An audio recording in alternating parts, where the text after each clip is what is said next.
vâng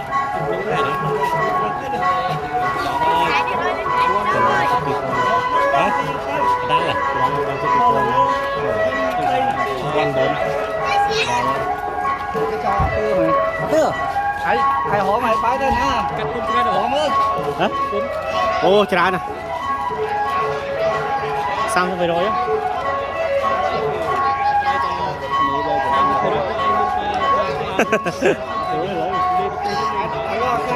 là đào số ba ăn rít chứ đây ông lại đánh luôn rồi bọn hãy đánh còn luôn ấy anh mà họ mình chỉ còn nữa không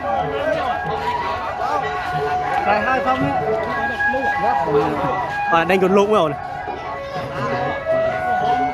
tại hai xong mẹ lư thế tưa tại hai xong mẹ lư thế này trời ya chiều à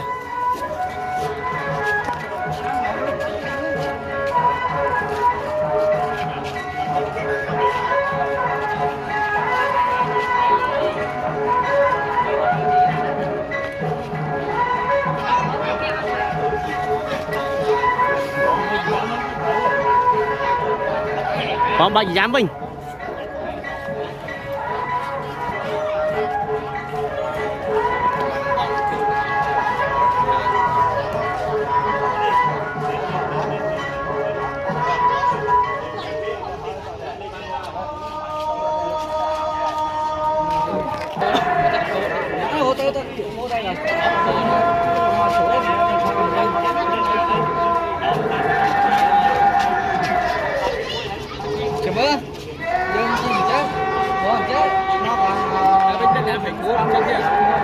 cái nào phải khối tao đi luôn này không thấy bè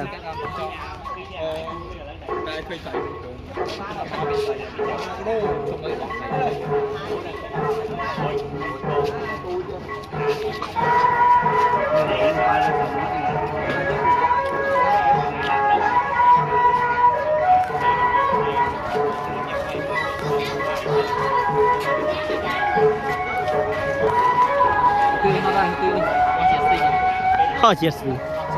đây một ngày trong là càng là bia trong là càng ngày đây là ngày liên chiêm selfie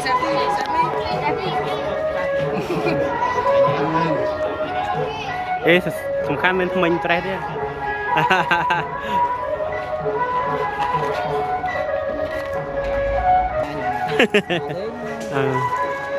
có đây bài nè